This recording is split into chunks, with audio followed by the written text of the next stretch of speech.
Good morning dear student, welcome in e learning classes. आज हम पढ़ेंगे एक्सटिमेशन बाय राउंडिंग ऑफ।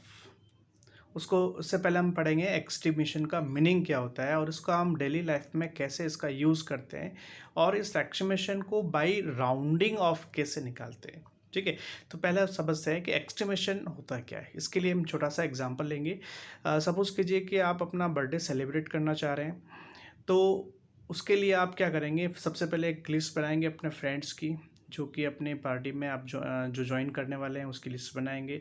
दूसरी लिस्ट बनाएंगे कि टोटल खर्च कितना होगा, कि जो आप पार्टी सेलिब्रेट कर रहे हैं उसमें टोटल खर्चा क्या हुआ है ना। तो आपने टोटल लिस्ट बनाई और उसका जो टोटल आया, सपोज कीजिए वो आया है 9750। ठीक है, ये टोटल खर्चा आया। आपने जब उसको कैलकुलेट किया, ऐड किया, ये टोटल खर्चा आया। ठीक है, तो लास्ट में हम क्या करते हैं, उसको राउंड ऑफ कर देते हैं। जैसे मैंने राउंड ऑफ करके यहाँ लिख दिया 10,000, है ना। तो यही राउंड ऑफ होता है कि आपने क्या किया, ये वैल्यू आई लेकिन इसकी जगह आपने वर्ड यूज़ किया 10,000, तो इसी को हम कहते हैं राउंड ऑफ। और एक्सटिमेशन, ये आपका एक्सटिमेशन हो गया। 10,000 जो वैल्यू आ रही है वो एक्सटिमेशन आ रहा है, राउंडिंग ऑफ करके हमने ये वैल्यू निकाली। तो ये एक्सटिमेट आ गया कि अपना जो एक्सटिमेट है, जो खर्च है, वो लगभग इतना, अप्रोक्स इतना होगा, है ना। तो इस तरह से ये हम फाइंड आउट करते हैं। अब एस्टिमेशन को निकालने के लिए एक तरीका और होता है कि जैसे अपने पास मैंने लिखा है यहाँ पर 10 और 20, 10 और 20, इसके बीच में एक वैल्यू ली मैंने 13। आपको ये देखना रहता है कि ये 13 जो है वो कौन सी वैल्यू के नियरेस्ट है, जो कि किसके नियरेस्ट है, 10 के नियरेस्ट है। इसलिए 13 का राउंड ऑफ क्या हो जाएगा, 10। अगर ये 17 होता तो ये किसके नियरेस्ट होता, 20 के, तो 17 का राउंड ऑफ क्या हो जाएगा, 20।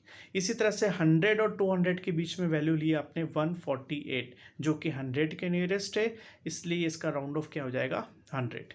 इसी तरह से 150 200 के नियरेस्ट है, इसलिए इसका राउंड ऑफ क्या हो जाएगा, 200। तो यही आपका एक्सटिमेशन है यूजिंग राउंड ऑफ।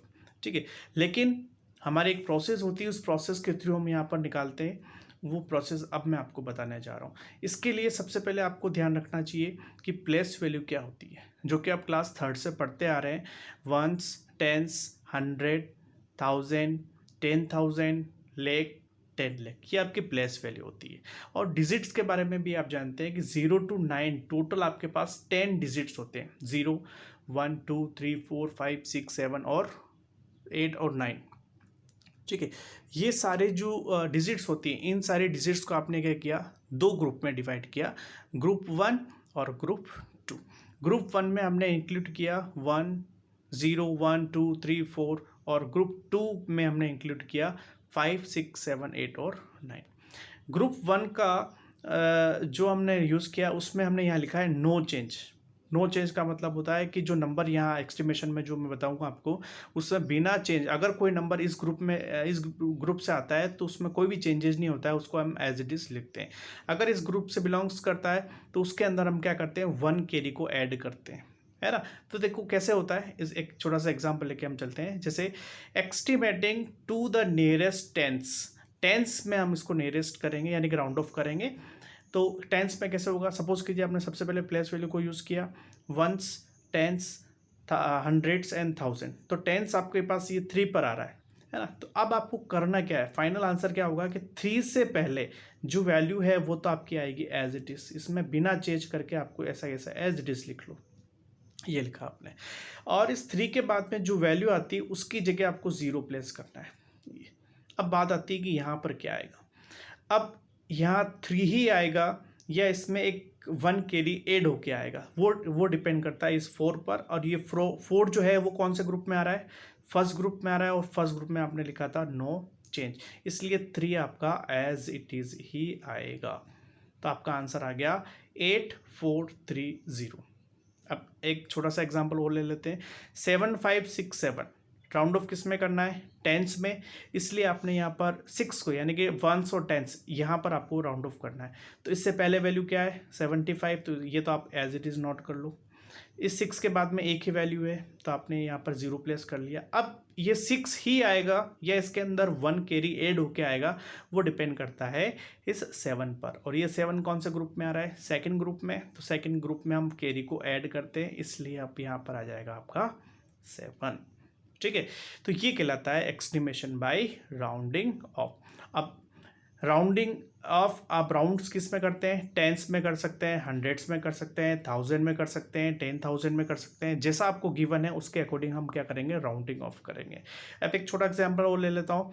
हंड्रेड्स में राउंड ऑफ कैसे होता है कि जैसे आपके पास वैल्यू है 8,434। अब इसमें आपको हंड्रेड्स में इसको राउंड ऑफ करना है, तो वंस, टेंस, हंड्रेड्स, इस 4 पर हंड्रेड्स आ रहा है। तो इससे पहले क्या है? 8, तो आपका 8 तो है वो, तो आपका आ जाएगा एज इट इज। इस 4 के बाद में 2 वैल्यू आ रही है तो आपको 2 0 प्लस करना है। ठीक है, अब ये 4 ही रहेगा या इसमें 1 कैरी ऐड होगा, ये डिपेंड करेगा इस नंबर पर। और ये नंबर कौन से ग्रुप में आ रहा है? फर्स्ट ग्रुप में। और फर्स्ट ग्रुप में आपने लिखा है नो चेंज, इसका मतलब आपका आंसर आ गया ये। क्लियर? एक छोटा सा एग्जांपल और ले लेते हैं। 7 5 6 7, हंड्रेड्स में इसको राउंड ऑफ करना है तो वंस, टेंस, हंड्रेड्स, यानी कि इस वैल्यू को राउंड ऑफ करना है। तो सबसे पहले इसके आगे 7 है तो ये तो आ जाएगा आपका एज इट इज 7। इसके बाद में दो वैल्यू आ रही है तो आप 2 0 प्लेस करेंगे। अब बात करेंगे इस 5 की। अब 5 के बाद में ये 6 जो आ रहा है वो 6 कौन से ग्रुप में आ रहा है? Second group. और सेकेंड ग्रुप का मतलब एड 1 कैरी, तो 5 + 1 = 6। तो ये आपका आंसर हो जाएगा। ठीक है, अब एक एग्जांपल और ले लेते हैं जिसमें हम राउंड ऑफ करेंगे थाउजेंड्स में। ठीक है, ones, tens, hundreds and thousands. तो यानी कि 8 आ रहा है, 8 पर इस वैल्यू को आपको राउंड ऑफ करना है। तो इससे पहले कुछ है नहीं आपके पास। इसके बाद में 3 वैल्यू है तो 3 0 सबसे पहले प्लेस किया आपने, 3 0 इस तरह से प्लेस कर लिया। अब 8 जो है वो एज इट इज आएगा या 1 ऐड कैरी ऐड होके आएगा, वो डिपेंड करता है इस 4 पर। और 4 कौन से ग्रुप में? फर्स्ट ग्रुप में। इसका मतलब नो चेंज। ये आपका 8,000 आंसर। ठीक है, अब बात करते हैं सेकंड एग्जांपल और ले लेते हैं जिसमें आपके पास वैल्यू आ रही है 7 5 6 7। अब इसमें वंस, टेंस, 100, 1000, तो 1000 के बाद में 3 वैल्यू तो 3 0 प्लेस कर दिया। 7 के बाद में 5 आ रहा है और 5 सेकंड ग्रुप से आ रहा है, इसका मतलब इसमें 1 ऐड होगा, यानी कि आपका आंसर आ जाएगा 8000। तो ये प्रोसेस आपकी राउंडिंग ऑफ करने की। ठीक है, अब इन राउंडिंग ऑफ करके हम कैसे इनके ऊपर ऑपरेशन यूज़ कर सकते हैं, तो उसके लिए एक छोटा सा एग्जांपल्स लेकर हम इसको समझेंगे। जैसे एक्सट्रीमेट, सम और डिफरेंस, जिसमें हम एक एडिशन करेंगे, एक सब्ट्रैक्शन करेंगे और एक मल्टीप्लिकेशंस का एग्जांपल सॉल्व करेंगे। ठीक है, अब जैसे फर्स्ट आपने लिया estimate 5293 plus 7347 by rounding off to tens. Tens में इसको, इन दोनों वैल्यू को राउंड ऑफ करना है और फिर इसको ऐड करना है। ठीक है, तो आपके पास जो वैल्यू है 5293, इसमें टेंस की फॉर्मेट में करना है तो आपको वंस और टेंस, यानी कि इस वैल्यू को राउंड ऑफ करना है। इससे पहले आपके पास कौन सी वैल्यू है? 52, 5 और 2 दोनों है, ये तो आएंगे एज इट इज। इस 9 के बाद एक वैल्यू आ रही है 3, उसकी जगह प्लेस करेंगे 0। अब बात आती है इस 9 की। 9 एज इट इज आएगा या 1 कैरी ऐड होके आएगा, वो डिपेंड करता है इस 3 पर। और 3 फर्स्ट ग्रुप में आता है, इसका मतलब नो चेंज। इसका मतलब क्या हुआ? 9 एज इट इज। ठीक है, सेकेंड वैल्यू इसमें टेंस पे करना है, यानी इस 4 को राउंड ऑफ करना है। तो ये दोनों वैल्यू तो आपकी आ जाएगी एज इट इज, 7 और 3। 4 के बाद एक वैल्यू 7 आ रहा है, 7 की जगह आप प्लेस करेंगे 0। अब बात आती है 4 की। 4 ही रहेगा या ये बनेगा 5, ये डिपेंड करता है 7 पर। और 7 आपको पता है कौन सा ग्रुप में आता है? सेकंड ग्रुप में। और सेकंड ग्रुप में हम 1 ऐड करते हैं कैरी, तो 4 + 1 आ जाएगा 5, इसलिए यहाँ लिखा है मैंने 5। अब इन दोनों को एज यूजुअल मेथड से ऐड किया और ये आपका फाइनल आंसर। ठीक है, अब मैं बात करता हूँ एक्सटिमेशन, जिसमें डिफरेंस हम निकाल रहे हैं और राउंड ऑफ कितना है? हंड्रेड्स में। ठीक है, तो इस वैल्यू का राउंड ऑफ करना है हंड्रेड्स में, वंस, टेंस, 100, 6, यानी कि 6 को राउंड ऑफ करना है। 6 से पहले 5 एज इट इज, 6 के बाद 2 वैल्यू दोनों की जगह 0 प्लेस किया। अब बात करते हैं 6 की। 6 ही रहेगा या 6 7 बनेगा, ये डिपेंड करता है इस वैल्यू पर। ये सेकंड ग्रुप में आ रहा है, इसका मतलब 6 + 1 कितना हो जाएगा 7। इसी तरह से इसके अंदर 7 को राउंड ऑफ करना है, 4 एज इट इज़, 3 और 2 की जगह आ जाएगा 0। 7 इस पर डिपेंड करेगा चेंज होगा या नहीं होगा। 3 कौन से ग्रुप में आ रहा है, फर्स्ट ग्रुप में, इसका मतलब टू नो चेंज, इसका मतलब ये आ गया आपका। और फिर हमको इन दोनों का निकालना है डिफरेंस एज इट इज़। ये मेथड से हम इसको निकाल लेंगे, माइनस करेंगे 0 0 7 7 - 0 5 - 4 = 1।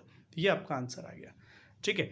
अब हम मल्टीप्लिकेशन की बात करते हैं। आपके पास दो वैल्यू है, इन दोनों वैल्यू को क्या करना है, मल्टीप्लाई करना है by rounding off to hundreds. पहले इन दोनों वैल्यू को हंड्रेड्स में राउंड ऑफ करेंगे और फिर इसको मल्टीप्लाई करेंगे। तो 537 इज राउंड ऑफ टू, ये कितना बन जाएगा 500, क्योंकि 1s 10s 100s के बाद दोनों वैल्यू 0, तो दोनों को 0 किया। 5 एज इट इज़ रहेगा क्योंकि 3 फर्स्ट ग्रुप में आ रहा है, इसका मतलब ये हो गया 500। यहाँ पर 6 के बाद में 8 आ रहा है, 8 सेकंड ग्रुप से बिलोंग्स करता है, इसलिए 8 इसमें 1 कैरी ऐड हो जाएगा, इसका मतलब यहाँ आ जाएगा 7 और ये दोनों वैल्यू 0, ये आपका हो गया 700। अब इन दोनों को मल्टीप्लाई करना है, तो 4 0 तो प्लेस हो गए, 7 5 = 35 और इस तरह से आपने ये आंसर फाइंड आउट किया। तो एस्टिमेशन बाय राउंड ऑफ करके हम बहुत सारे वैल्यूज़ को हम राउंड ऑफ कर सकते हैं, उसके बाद उनको प्लस करना, माइनस करना, मल्टीप्लाई करना, जो एजुअल मेथड होती है उससे हम इसको इस तरह से सॉल्व करते हैं। प्लस माइनस और प्रोडक्ट करने से पहले आपको एस्टिमेशन यानी कि राउंड ऑफ करना आना चाहिए, और राउंड ऑफ आपको इस प्रोसेस के थ्रू करना है।